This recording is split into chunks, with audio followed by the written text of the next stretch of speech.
এইবাৰ শিক্ষাৰ নামত বেপাৰত নামিছে এছাম শিক্ষক। টপাৰ পথাৰ হাইস্কুলৰ বিনামূলীয়া পাঠ্যপুথি বিক্ৰী কৰি নিলম্বিত প্ৰধান শিক্ষক।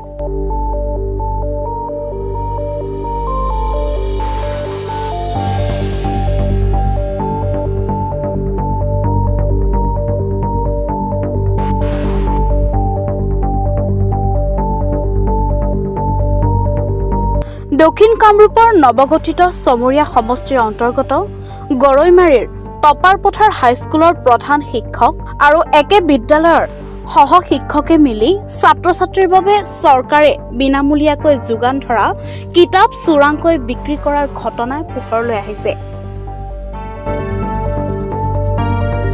উক্ত ঘটনাৰ বাতৰি বিভিন্ন সংবাদ মাধ্যমত সম্প্ৰচাৰৰ পিছতে শিক্ষা বিভাগৰ ঊৰ্ধ্বতম কৰ্তৃপক্ষই ধুৰন্ধৰ শিক্ষক দুজনৰ বিৰুদ্ধে তাৎক্ষণিকভাৱে তদন্ত আৰম্ভ কৰে। উল্লেখযোগ্য যে টপাৰ পথাৰ হাইস্কুলৰ হকুৱা তথা ধুৰন্ধৰ প্ৰধান শিক্ষক ছাইদুল হুছেইন আৰু একে বিদ্যালয়ৰে শিক্ষক নজৰুল ইছলামে ছাত্ৰ ছাত্ৰীৰ বিনামূলীয়া কিতাপসমূহ ভঙাচিঙা ফেৰীৱালাৰ ওচৰত 10 মেত বিক্ৰী কৰিছিল। ফেৰীৱালাই বিদ্যালয়ৰ কিতাপসমূহ ক্ৰয় কৰি লৈ যোৱা অৱস্থাত স্থানীয় গাঁওবুঢ়াৰ লগতে ৰাইজে বিদ্যালয়ৰ কিতাপসহ ভঙা সামগ্ৰী কঢ়িয়াই নিয়া ভেনখন আটক কৰি আৰক্ষীক খবৰ দিছিল। উক্ত ঘটনাৰ খবৰ পাই জোৰশিমুলু আৰক্ষী চকীৰ ভাৰপ্ৰাপ্ত আৰক্ষী বিষয়া পংকজ দাসৰ নেতৃত্বত আৰক্ষীৰ এটা দল ঘটনাস্থলীত উপস্থিত হৈ ভেনসহ 95 কিলোগ্ৰাম কিতাপ জব্দ কৰি আৰক্ষী চকীলৈ লৈ যায়।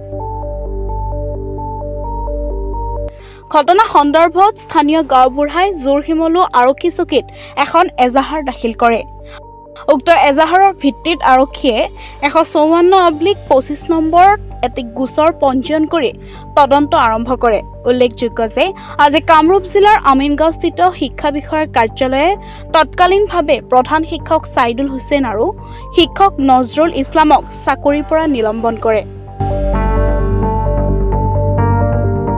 বকুৰ পৰা বুলবুল হুছেইনৰ ৰিপৰ্ট, ডি নিউজ আৰু ডি নৰ্থ ইষ্ট।